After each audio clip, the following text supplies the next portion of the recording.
బుల్టెన్లో మరో breaking news చూస్తున్నాం. శంషాబాద్లో చిరుతపులి సంచారం కలకలం సృష్టిస్తోంది. జాన్సిమియాగూడ శివారులో చిరుత స్థానికులను భయ ఆందోళనకు గురి చేస్తోంది. అటవీ శాఖ ఏర్పాటు చేసిన ట్రాప్ కెమెరాల్లో చిరుత తిరుగుతున్నట్లు గుర్తించారు.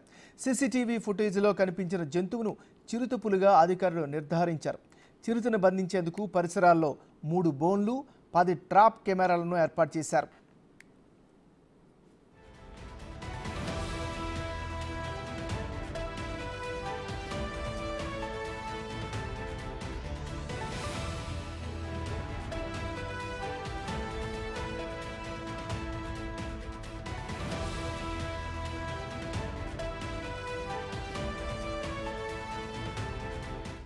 కొన్ని రోజుల క్రితం పొలంలో కుక్కలపై చిరుత దాడి చేసి చంపేసింది. అధికారులకు ఫిర్యాదు చేసినా పట్టించుకోవడం లేదంటున్నారు రైతులు.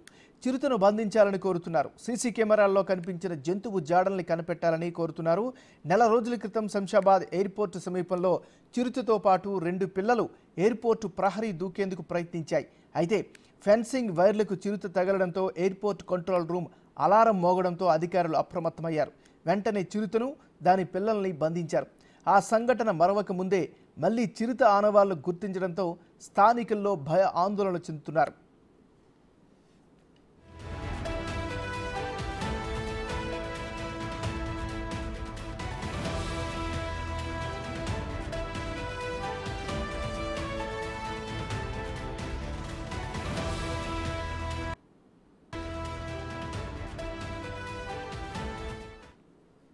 బుల్టెన్లో మనం బ్రేకింగ్ న్యూస్ చూస్తున్నాం. శంషాబాద్లో చిరుతపులి సంచారం కలకలం సృష్టిస్తోంది.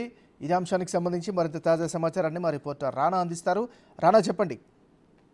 ఎమ్మెల్యే గన్సిమియాగూడలో దాదాపు 4 రోజుల నుంచి కూడా చిరుత సంచారం ఉందంటే కూడా గ్రామస్తులు చాలా భయాందోళనకు గురవుతున్నారు. ఇప్పటికే మొదటి రోజు ఒక పెరట్లో అక్కడ ఒక డ్రాగన్ ఫ్రూట్ సంబంధించినటువంటి తోట ఉంది, అలాగే బెండకాయ తోట ఉంది. ఆ ప్రాంతంలో ఒక వాచ్మెన్ అక్కడే నివాసం ఉంటున్నారు.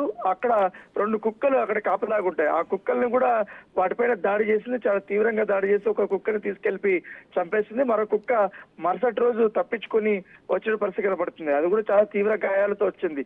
తర్వాత పక్కన మరొక పొలంలో ఆవు పిల్లకి సంబంధించిన దూడ రెండింటిని కూడా దాడి చేసి చంపేసినటువంటి సిచ్యువేషన్.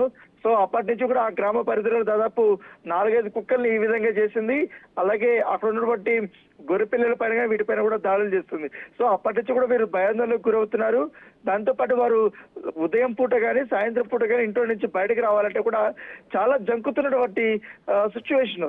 దాంతోపాటు వీళ్ళు 10 గంటల నుంచి మధ్యాహ్నం అయితే ఇంట్లో నుంచి పూర్తిగా తలుపులు బంద్ చేసుకుంటున్నారు. ఎవరు కూడా కనీసం గ్రామ పంచాయతీ దగ్గరకు వచ్చి కూర్చొని కాలక్షేపం చేద్దామన్నా కూడా వాళ్ళు బయటకు రానటువంటి సిచ్యువేషన్. నిన్న మేము వెళ్ళినప్పుడు కూడా అక్కడ కేవలం కొంతమంది మాత్రమే బయటికి ధైర్యం చేసి వస్తున్నారు. వాళ్ళలో అందరిలో కూడా చాలా భయం అనేది చాలా స్పష్టంగా కనపడుతుంది. ముఖ్యంగా ఉదయం పూట వాళ్ళు రైతులకి పనులకు వెళ్తారు కాబట్టి ఆ పనులకు వెళ్ళడానికి కూడా చాలా వరకు తగ్గించేశారు.